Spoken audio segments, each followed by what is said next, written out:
Next up, we are fortunate to have Michael Sanford of Cummins Power Generation to provide our membership with an update on EPA emissions for generator sets. Michael has worked in power generation most of his career and is a EGSA first-timer.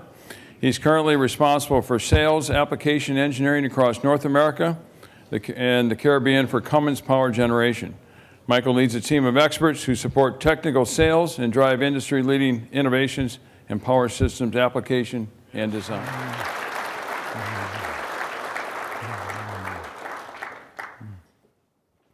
Good morning. Thank you.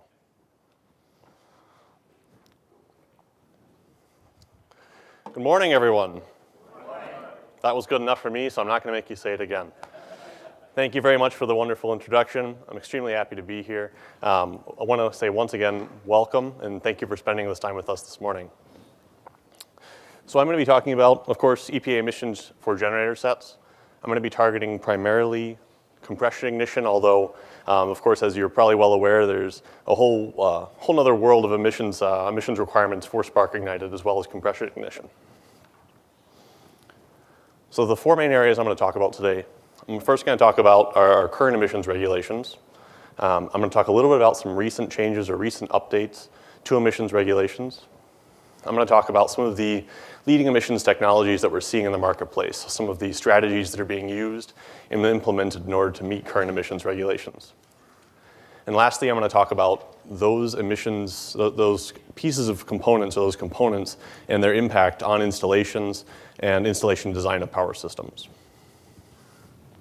So again, I want to preface this by saying I'm going to do a little bit of background here. When I was talking about this presentation beforehand, one of the things I said was, this has been on the books for a little bit. It should be kind of a review. But at the same time, there's a lot of confusion in the industry about the current regulations. So I'm going to take a little bit to review what's already there and kind of talk about where we're going.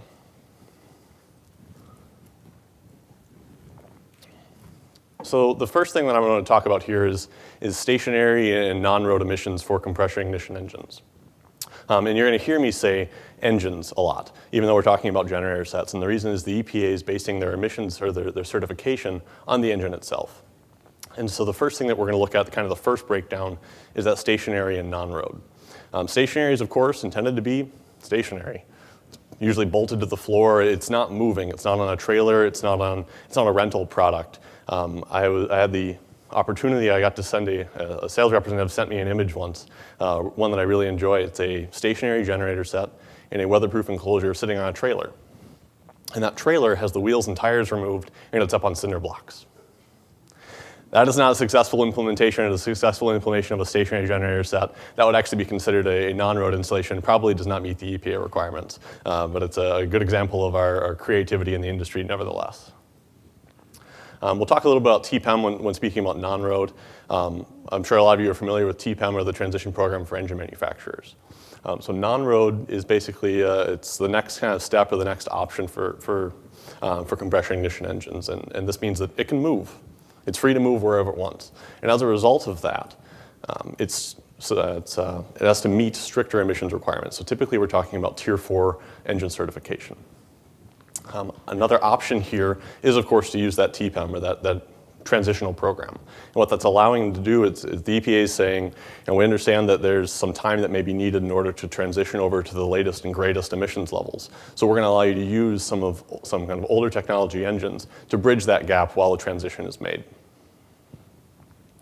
The last big point I'd like to make here is, of course, that the certification, the compliance with the EPA federal regulations is really the responsibility of two individuals or two entities. One being the engine manufacturer, so it's the engine manufacturer's responsibility to provide the engine with a certification that meets the industry requirements. And it's also the responsibility of the end user, owner, operator to apply the product as it's intended. That example I gave where the unit was installed on a trailer, that would be the example of the end user kind of taking advantage of the engine manufacturer and applying it in a situation that's not intended.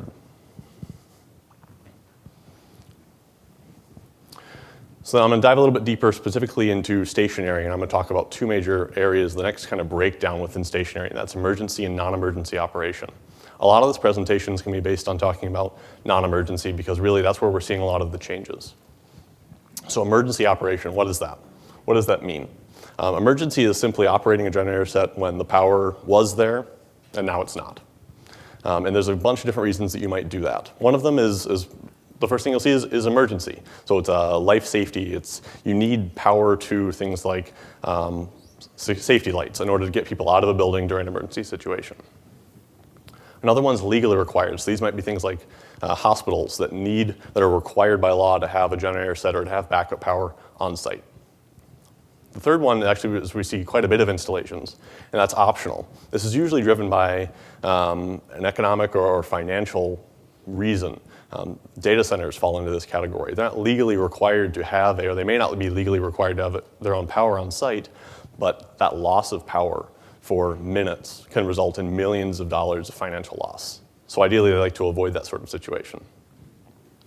One of the other things that I like to discuss here is the idea of prime power in the case of a utility failure. And this is to make sure that we're not confusing the ISO terms, the standby prime continuous, with the EPA stationary NonRoad emergency, non-emergency terms. Those are two separate things that shouldn't be confused. However, there are instances where you may want a prime power unit in areas that are maybe remote or experience frequent power outages. So diving a little bit more into stationary emergency, there's been quite a bit of changes, quite a bit of confusion over when and why emergency generator sets can be operated.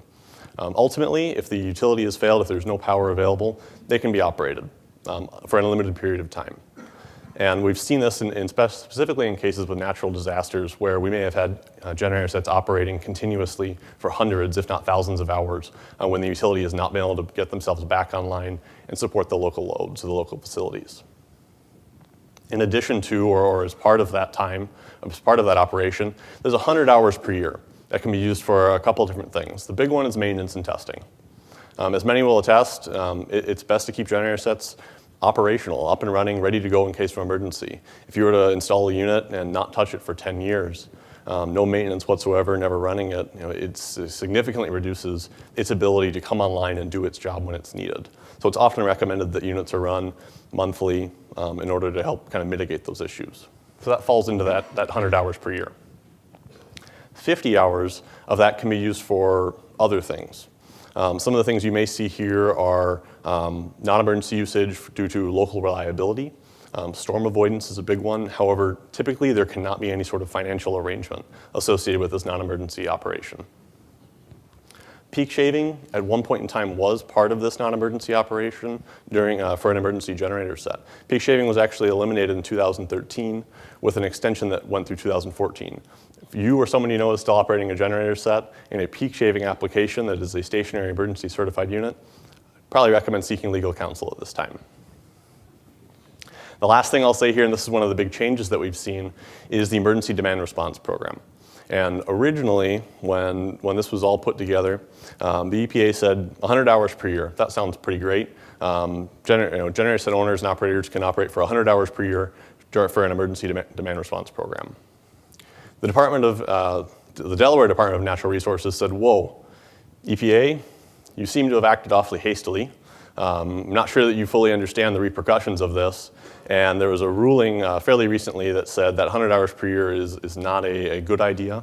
It could potentially have negative impacts on local environments. So running a cluster of generator sets produces emissions. That's what we're talking about here.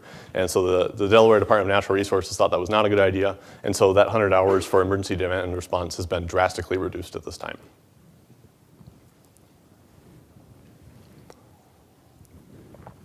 So the next thing I'm going to talk about here is non-emergency. The next thing I'll talk about is non-emergency. And non-emergency is simply operation when the utility is present. There's a bunch of different reasons you might do this. And this is really what will drive those emissions requirements. If you're able to operate whenever you'd like, you have the potential to emit quite a bit more emissions. And so, of course, peak shaving, rate curtailment, interruptible are all a couple reasons you might be looking at non-emergency usage. For example, a manufacturer in Minnesota has approximately 5 megawatts of on-site power. And when the local utility is sensing that the local area is reaching their total capability, they may contact this manufacturer and say, hey, can you take your manufacturing facility off the grid, produce your own power, so that the entire utility doesn't collapse as a result of being overextended. That may be an opportunity to use a non-emergency unit. Cogeneration or combined heat and power is another non-emergency usage. I think we're talking a little bit more about combined heat and power next, but typically it's capturing things like waste heat, maybe capturing these emissions and doing something with them, other than just letting them escape into the environment. And prime power.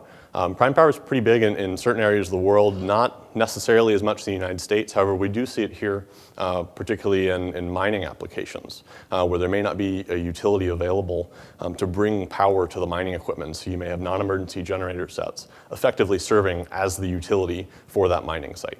And those would fall under non-emergency usage and would require Tier 4 final, as we'll see here shortly. So this chart right here, again, this is looking at primarily compressor ignition. It's looking at non-emergency usage. It's looking at only generator sets or only engines nameplated above 560 kilowatts. We're not specifically looking at these values. What I want to point out here is where we've come from and where we are now. All of these values you can see have been reduced drastically. You know, you're looking at a 90+% reduction on some of these. If I told you you had to reduce something, anything, your monthly grocery budget by 90%, that's huge. Now, granted, this has happened over a number of years, but still, could you imagine that? Reduce your grocery budget by 90%. It's incredible. How would you accomplish that? It would take a lot of time to get there, and it would take a lot of external sources to help support that. That's the point we're trying to get to here. And for those of you who aren't numbers people, images are another good way to see this. This is effectively showing that the comparable emissions from a single Tier 2 generator set without aftertreatment is about the same as 10 Tier 4 final units equipped with aftertreatment. That's amazing. Again, where we've been and where we are now is just, it's completely different. And this becomes a really big deal, especially for our customers that have many generator sets on site. What they're finding is that local regulations, which in some cases are actually more stringent than the federal regulations, require or limit the maximum potential to emit at a particular site. And so moving to something like a Tier 4 for non-emergency usage can actually lower their total emissions and allow them to run longer or put more generator sets on site without facing fines. This is another important piece I really like to talk about because it's another point for confusion. Again, a lot of this may be review to some of you, but I think it's good to kind of brush up on these things occasionally. What we're looking at here is the D2 weighting cycle for emissions. On that previous slide, that table that you saw that there was one value for each constituent at each tier level. How is that measured? Is it 100% load? Is it 75% load? You know, what's the deal there? And so what the EPA has done is they said, well, you have to measure it at different load points, at 10, 25, 50, 75, and 100. And then you weight them. You apply this weighting factor, and you end up with one number at the end of the day. And the intent is the EPA understands that the engine isn't going to run full out every time it's turned on. Even if it's a stationary generator set, it's not going to run at 100% load for its entire life. So it doesn't make sense to base the emissions requirements on that 100% loading point. In fact, what you'll see here on this chart is that the 100% loading point is weighted the least. It's weighted at only 5% of the overall value. That middle range, that 25 to 75%, is really the meat of where the engine's expected to run. So those areas are weighted the heaviest. We'll see where this becomes a big deal when we're talking about certified and compliant, certified and compliance as well.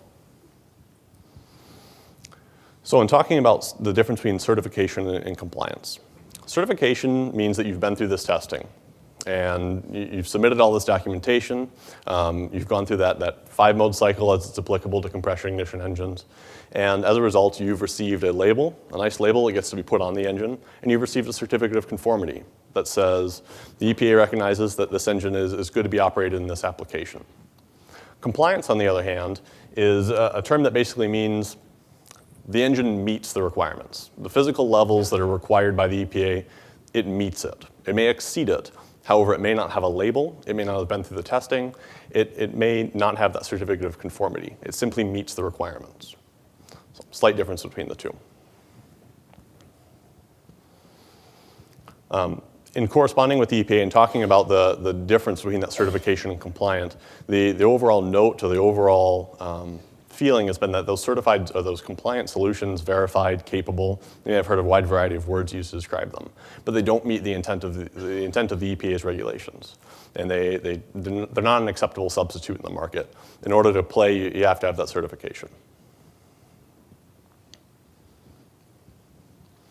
One of the other big ones that comes up, this is just kind of a couple of almost scenarios that we often run into, questions that often get asked, is the idea of kind of upgrading or upfitting in the field. A lot of times we see, well, can we buy that stationary emergency, that tier 2 engine, and can we upfit it with some after-treatment devices and call it a tier 4 final certified product? And at the end of the day, the answer is no. That engine certificate is part of what's delivered by the engine manufacturer. It's part of the certification process. So upfitting in the field may get you that compliance. It may get you that meeting those actual levels that are required, but it doesn't give you the full certification. Fumigation is another big one. Bi-fuel, dual fuel. There are a variety of terms for it in the field, and I think, again, that's another topic for discussion at some point today or tomorrow. This is what I'm referring to here is the simultaneous burning of typically ultra-low sulfur diesel and natural gas or another gaseous fuel inside of a compression ignition engine. And what this is looking at is, can these systems be added on in the field to meet the EPA certification? A couple things that's worth pointing out. The EPA certified solutions are typically based on purely ultra-low sulfur diesel. That's a pretty big sticking point when you're looking at adding an additional fuel. Most engine manufacturers may not warrant or may not guarantee that the engine maintains its certification when adding that other fuel or even operating on another fuel. A lot of times, and may not always be the case, but the system provider, or whoever's providing the fumigation system, may not be taking the responsibility of the EPA certification. They can't own that. They're not the engine manufacturer. The reason the system is often used, or the reason these systems are often employed, is to address certain parts of the emissions constituents. NOx is one of the big ones that we deal with in compression ignition engines. And so what's done is these fumigation systems are used in order to reduce NOx. The thing is, you're not going to get something for free. Most likely, you're going to see something else change as a result within the engine's combustion system. You may see increase in other emissions constituents as a result. The other things to keep in mind is these systems are often complex and they require a significant amount of development, which means that they need to be done in partnership with the engine or the engine manufacturer to ensure that that solution is going to be a right fit for the application.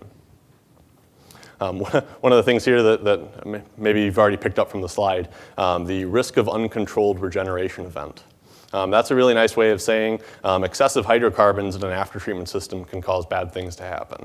Those rare metals in there are intended to work under high temperatures in order to catalyze buildup, and excessive hydrocarbons can effectively cause heat events, is a nice way to put it.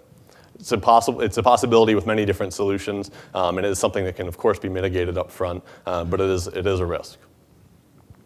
Ultimately, at the end of the day, the thing I like to remind everyone is the responsibility for emissions compliance is with the owner and operator.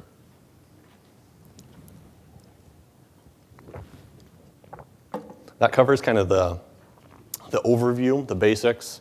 I know it's kind of high level, and it also covers some of the scenarios that we often see. I'm going to talk briefly about a couple major changes that directly impact Tier 4 and non-emergency usage. So I briefly talked about the maximum potential to emit and the different ways that customers that own many generator sets are impacted by the number of units that are operating at their site. Many local regulations will limit the total output that can be achieved. And as a result, these Tier 4 systems might need to be used. That's usually not a problem. However, what we'll talk about later is that these systems often include things like diesel exhaust fluid. And in many cases, because of the way the system's required to work to meet EPA regulations, if you were to run out of DEF, you ran out of it, you forgot to top it off, you can't get a truck there, that unit's going to shut down. That's a problem. Again, if you're a data center customer and you bought this non-emergency solution because you want to be able to run whenever you want and save yourself money, having the unit shut down because you've run out of DEF, which costs $3 a gallon or so, doesn't really seem like a good idea. So what's been proposed for both non-road and stationary generator sets is that there's actually kind of a battle mode that says you can ignore this shutdown and you can continue to operate for a period of time. Because again, the EPA recognizes that this is not a good situation to be in for those customers. There are some requirements that go along with that. One of which is the fact that you still have to meet some sort of emissions requirements. When that emission system has effectively turned itself off, you can't just run wild. So what's being proposed for stationary is that you still have to meet Tier 1. That being said, it's pretty easy to accomplish. Most generator set manufacturers now, their Tier 4 final solutions may be based off of an initial Tier 2 engine, so meeting Tier 1 probably not going to be a problem. What defines an emergency is fairly stringent. Again, it can't just be, well, I think it's an emergency, let's activate this thing and go. There's a lot that goes into that.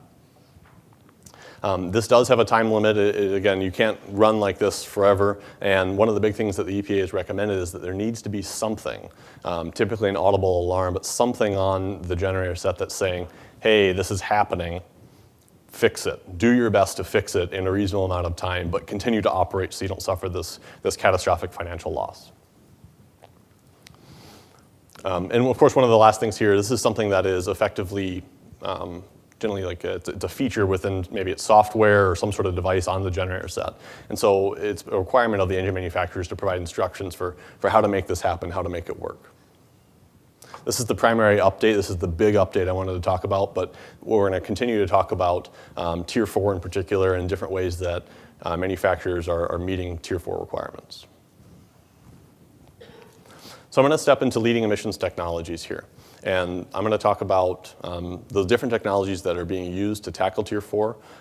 There's a lot of different things out there in the marketplace right now, as you're probably aware. A lot of different solutions that are being used in order to meet these requirements. And I'm going to investigate just a couple of them and walk through an example of a Tier 4 system. So I'm going to start by kind of going back to some engine basics. I'm not going to quite go into a full-on engine design here because I suspect many of you wouldn't want me to do that. But we're talking about emission strategies. Typically what you see, the two big ones that we're looking at are particulate matter and NOx. These are the two biggest ones within a compression ignition engine that we're kind of fighting against. And so what you have is this initial baseline. Maybe you have a fuel-optimized engine, so you're trying to produce as much power as you possibly can without really regard to emissions. And so you've got this baseline emissions rating for these emissions constituents. Now, to get it to Tier 2, a lot's being done on the engine side. So it's in-cylinder technology, in-engine technology, it's after-cooling, and so on. And so what that might do is that may bring you down closer to that limit, but not necessarily to those Tier 4, those non-emergency standards. And so what you might do at this point is go, okay, well, we're going to try and change something. One of the big ones that's changed is maybe in-cylinder temperature. In-cylinder temperature can help to reduce NOx formation. NOx is a direct result of high in-cylinder temperatures. So if you've reduced NOx, or if you've reduced your in-cylinder temperatures, again, you're not going to get something for free. So what's going to be kind of the sticking point? And in this case, a lot of things that we see is fuel conversion efficiency. And what this simply means is you're not burning fuel as well. It makes sense. If it's not as hot in that combustion chamber, you're not going to get that same amount of fuel burn. You're going to have some kind of leftover. That attributes to soot formation. Soot formation leads to particulate matter emissions. And so in this case, what you've done is effectively you've traded one for the other. You've now pushed NOx down maybe as far as you can, but in return, your PM emissions are through the roof effectively. Now this actually has a benefit. If we look back to think when both of our limits were above, or both of our emissions were above the limit, applying an after-treatment solution, an after-treatment strategy at that phase, you'd have to try and tackle both NOx and PM, which can end up in a large, cumbersome, expensive emissions solution. Alternatively, by tackling NOx in engine, now you only have to address particulate matter outside of the engine, which can result in a cheaper, maybe smaller emissions solution at the end of the day.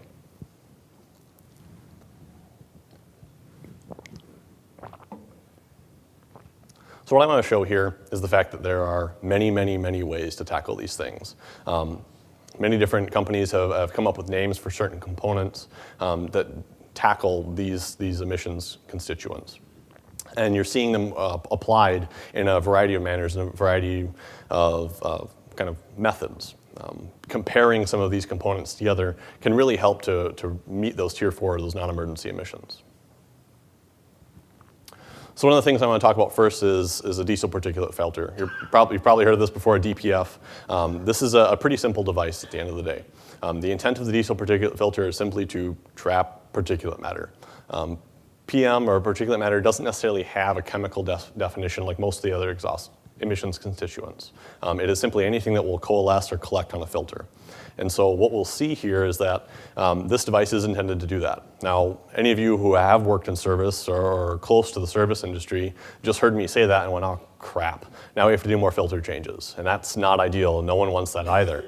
So a lot of times what we'll see here is a catalyzed soot filter or a catalyzed particulate filter, which can actually work with those high emissions or those high exhaust temperatures to burn off that material that's coalesced on that filter to extend those service intervals. DPFs are usually paired with a wide variety of other technologies in order to meet emissions requirements. A diesel oxidation catalyst, or a DOC, is another one of those. Depending on the material, depending on typically the rare metal that's used in these components, you might see a variety of changes, input versus output. These can be used to target carbon monoxide emissions, or they can actually be used also to help target particulate emissions as well. So these can be kind of versatile components, but again, they're typically paired with other components to meet the emissions requirements.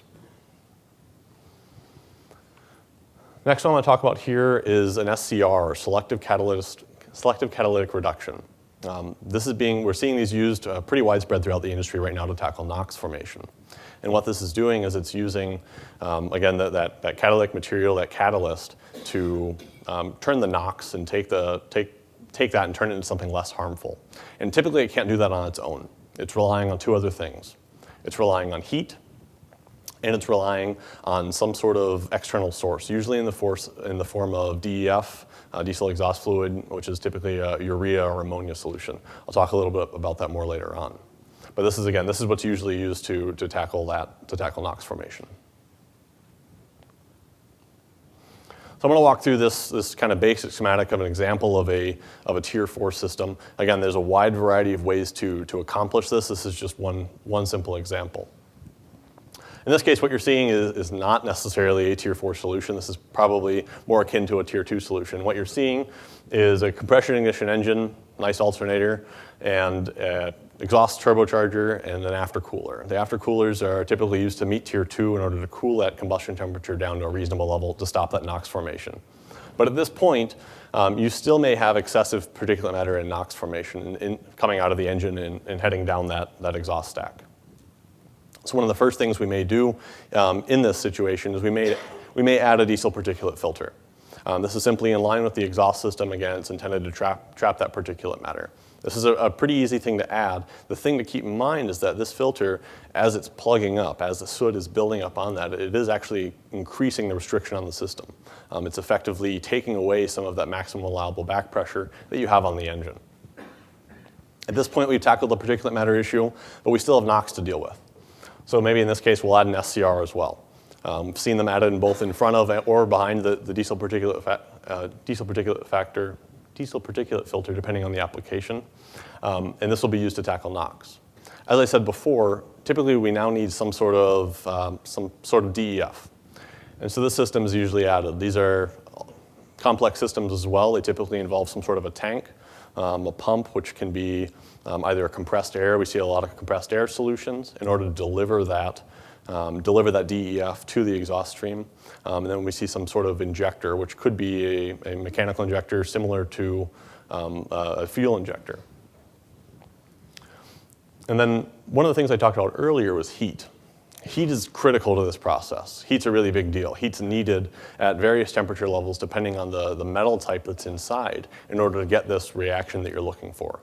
So a lot of times what's added, there's a couple different options. Sometimes we see an electric heater added. This is in line right after the exhaust turbocharger, and the intent here is to heat up the exhaust gas to an acceptable level to get that regeneration event, to get that buildup broken down and carried away.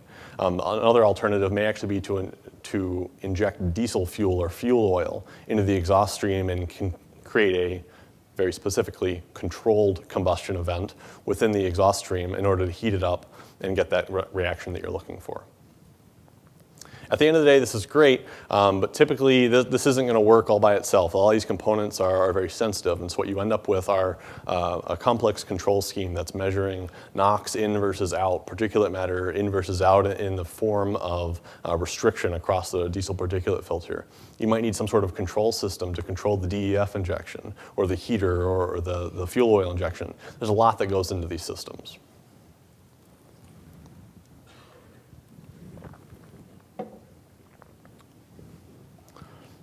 I'm going to step into this and talk a bit about after-treatment installation considerations. What you'll see with those systems is that they can be very large, and they can take up a lot of space. They can generate a lot of heat. So this is an example of a containerized solution with an after-treatment system installed on top of the container. What this is doing is this containerized solution allows this to be kind of deployed. And the sound attenuation from this is pretty critical to keep in mind.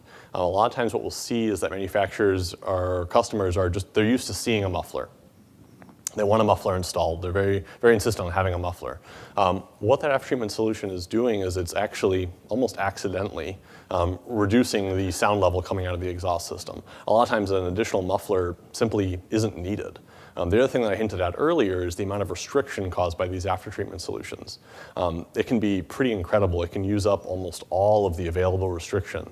And in that case, adding a muffler at this point would actually be detrimental to the engine's performance, and it may actually violate the engine certification. So now by adding a muffler onto this after-treatment solution that was designed to meet EPA Tier 4 final, now because you're outside of the engine's back pressure limitations, you're actually exceeding, you're out of bounds for your engine certification. Typically seeing like 25 decibels or 25 dBA reduced from an after-treatment system seems pretty typical on higher horsepower products. Equipment room design is, of course, greatly impacted by these components. You saw that kind of container in that first picture. Here's a couple showing what the solution might look like within an equipment room. A lot of times what you'll see are these, kind of platforms for service. As I mentioned earlier, those filters, they do attempt to regenerate themselves, but there is still a long life service interval. And so what happens is a lot of times we'll see these platforms built up and around them for technicians to get in and do that work. Additionally, the other things to keep in mind with this are, of course, how do you get these components in there? If you've only been accustomed to moving a generator set around, you now have to deal with this relatively sensitive piece of equipment that you have to fit into this room. Heat is also a big deal here. You've probably noticed in all the pictures up to this point that everything is insulated. There's an insulation wrap on just about everything. And there's good reason for that. First of all, one of the big ones I pointed out earlier is heat is needed. Losing heat is bad for the process, so keeping that in is incredibly important. But at the same time, some of it's going to get out, and now you have it in this room. I've yet to be in an equipment room where I looked at the generator sets and went, wow, it sure is spacious in here. I could put a dining table over here. This is nice. Typically, no, it's a bit cramped. There's not a lot of space in there. And so when you add all this extra heat in the form of what's coming off the after treatment, you have to find a way to deal with that. Sometimes we're seeing maybe it's auxiliary fans or just something else to help draw that heat out of the room. It can be pretty important. The other thing you'll see in that picture, right up in the front, is a DEF tank. This cannot be forgotten. It's absolutely critical. It has to be nearby. It has to be pretty close. You may also have some control systems that are on their own freestanding, they're on their own stand or something. They need to be close to the generator set. Keeping that in mind for installation is, again, it's very important.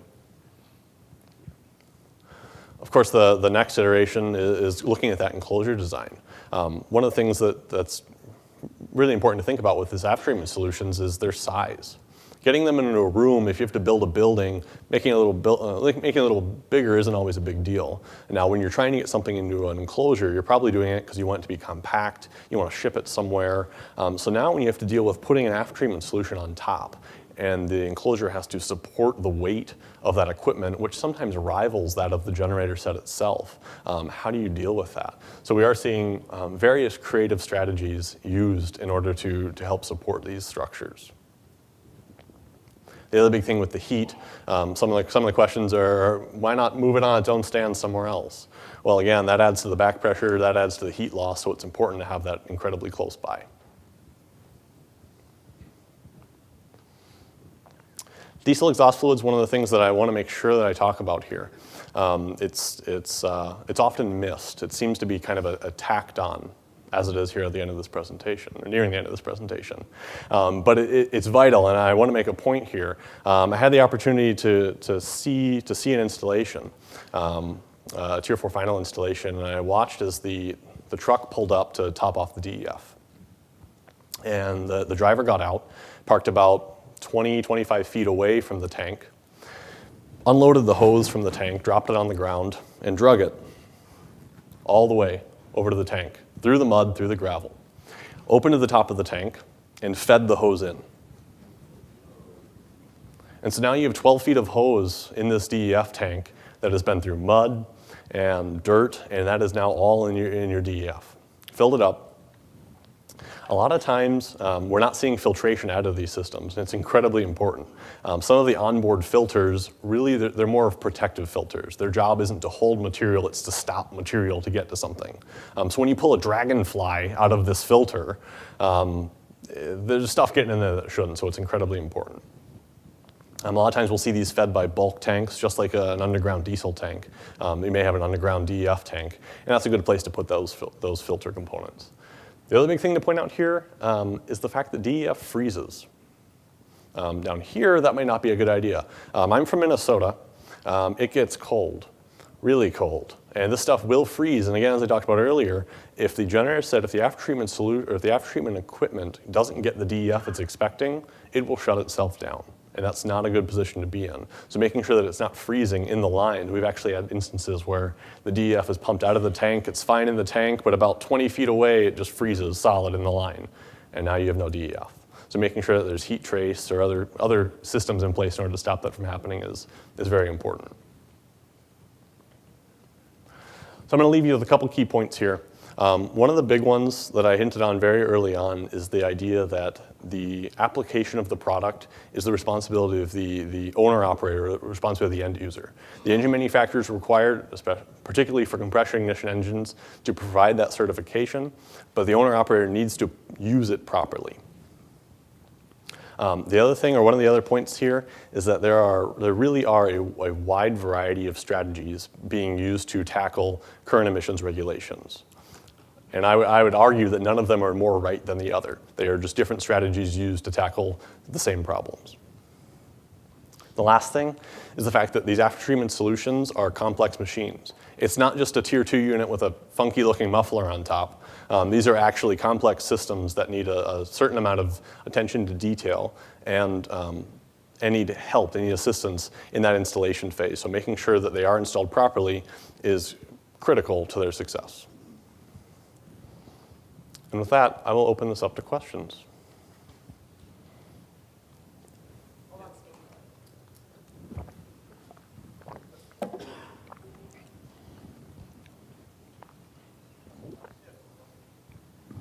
Thank you.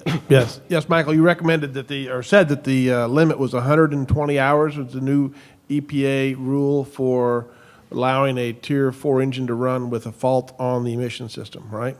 Yes. Does that seem long enough for a hurricane or a tornado event, or what's your thoughts on that? Sure, that's a good question. So that requirement, that 120 hours, again, is defined by what is considered an emergency. Yes, I would argue in the case of if you've gone and you've done what you think is the right thing, you bought a green generator set. Not the color, the emissions levels, it's green. You want it because it produces less emissions. That's a good thing. I won't argue that point. And now but you're also using it as your emergency power. And so now you have a hurricane come through, knocks out power, and now you're using this as backup for yourself.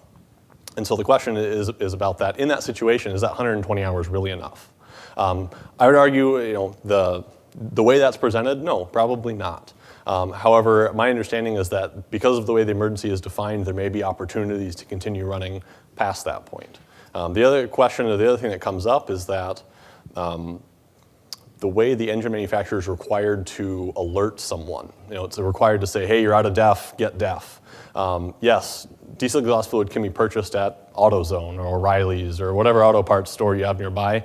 However, if you're filling up a 78-liter engine that consumes about 5% of its fuel consumption in DEF, you probably don't want to be filling up pickup bed after pickup bed from your local auto parts store trying to fill this thing up 1 gallon at a time. So I understand, yeah, that's definitely a point of concern. It's certainly more than we've had up to this point, but it's helpful.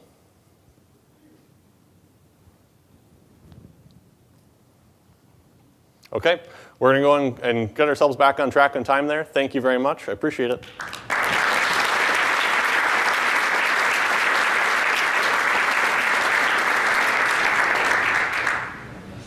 Thanks, Mike. Good job. Thank you, Michael. Excellent job.